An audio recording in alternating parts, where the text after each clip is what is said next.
அஸ்ஸலாமு அலைக்கும் வரஹ்மத்துல்லாஹி வபரகாத்துஹு. திருமறை குர்ஆன் தான் எல்லா காலகட்டத்திற்கும் நமக்கு வழிகாட்டியாக இருக்கும்.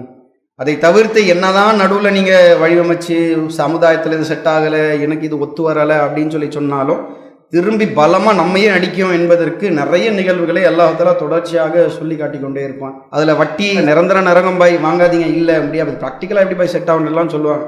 அவங்க ஏதாவது ஒரு காலகட்டத்தில் பார்க்கும்போது ஒரு சில நிகழ்வுகளை பார்க்கும்போது பெரும் பெரும் பணக்காரர்களாம் இந்த வட்டியால் மூழ்கி போன காட்சிகளாக நம்ம பார்ப்போம்.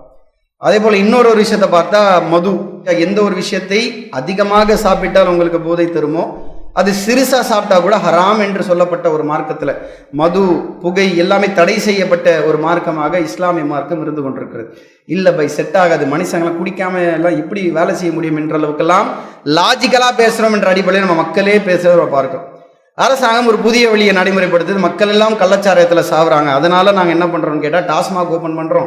அந்த கள்ளச்சாரத்தை பாதிப்பு இல்லாமல் நாங்கள் டாஸ்மாகில் திறந்துப்பாங்க. புதிதாக ஒரு வழியை ஆரம்பித்து அவர்களாக லாபம் பார்க்கறதுக்காக எவ்வளோ விஷயங்களை, இந்த தவறான நடவடிக்கைகளை அவர்கள் எடுத்து கொண்டிருக்கிறார். அதனால தான் நம்ம பார்த்தோம், கள்ளக்குறிச்சி மாவட்டத்தில் கள்ளச்சாராயம் அருந்தி இறந்து விட்டார்கள். அதையும் தாண்டி பார்த்தா கிட்டத்தட்ட 70 பேருக்கு மேலே ஹாஸ்பிட்டலில் இருக்கிறாங்க. அதில் என்னன்னு சொல்லி கேட்டால் முதலமைச்சர் நிவாரணம் 10 லட்சம் பேர் இறந்த குடும்பத்துக்கு கொடுக்க போகிறாங்களாம் நிவாரணமாக. இது ஊக்குவிக்கிறாங்களா இல்லை என்ன செய்கிறாங்க என்பதே புரியாத ஒரு குழப்பமான ஒரு சூழலில் மக்கள் தள்ளப்பட்டிருக்கிறாங்க. எதிர்கட்சியெல்லாம் வந்து சொல்லுது, இதுக்கு போய் காசு கொடுப்பீங்களா, அவர்களுக்கு இந்த வேற வழி இல்லாமல் கொடுக்குறோம், எஸ்பி சஸ்பெண்டு, கலெக்டர் இடைமாற்றம் டிரான்ஸ்ஃபர் செய்யப்பட்டாங்க, என்னமோ சொல்லப்படுது. ஆனால் தெளிவான ஒரு தீர்வு குர்ஆனில் சொல்லப்பட்ட இந்த மது மற்றும் புகை, சூதாட்டம் தடை செய்யப்பட்டுச்சு.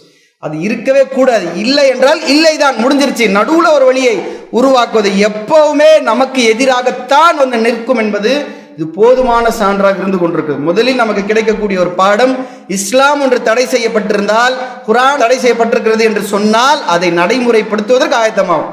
அதை தாண்டி புதுசா ஒரு வழி ஆரம்பிப்பேன்னு சொன்னா அது நமக்கே பாதிப்பாக வந்து அடையும். நம்ம சிந்தித்து பார்க்கிறோம், இவர்கள் ஆதரிக்கிறார்களா இல்லை தடுக்கிறார்களா, ஊக்குவிக்கிறார்களா, எதுவுமே தெரியாம இருக்கிறது. இவங்க பிடிச்சி அரெஸ்டும் பண்றாங்களா, அவனா போய் குடிச்சு அவனுடைய நிலைமையை அவன் தேடிக்கிட்டான். அந்த நிலைமையில போய் அவனுக்கு காசு கொடுக்குறேன்ற அடிப்படையில் அதையும் ஊக்குவிக்கக்கூடிய வகையில என்னதான் நடக்குது ஒன்றுமே புரியாத ஒரு சூழலை நம்ம இருந்து கொண்டிருக்கிறோம். பெறக்கூடிய பாடம் ஒன்று, திருமறை குர்ஆன் தான் இந்த சமுதாயத்திற்கு வழிவகை செய்யும். அதிலையும் புதுசா ஒரு விஷயத்தை உருவாக்கி சென்றால் அது நமக்கே வழிகேடாக கொண்டு போய் சேர்க்கும். அதனையும் நமக்கு புரிய வைப்பது திருமறை குர்ஆனை படிப்பது சகோதரர்களே என்று கூறியவனாக என்னுடைய உரையை முடித்துக் கொள்கின்றேன். வாஹிருதாவானா அல்ஹம்துலில்லாஹி ரப்பில் ஆலமீன். அஸ்ஸலாமு அலைக்கும் வரஹ்மத்துல்லாஹி. இஸ்லாம் மற்றும் சமுதாய செய்திகளை அறிந்து கொள்ள தமிழ்நாடு தௌஹீத் ஜமாஅத் யூடியூப் பக்கத்தை உடனடியாக சப்ஸ்கிரைப் செய்து கொள்ளுங்கள். மேலும் பெல் பட்டனையும் கிளிக் செய்து கொள்ளுங்கள்.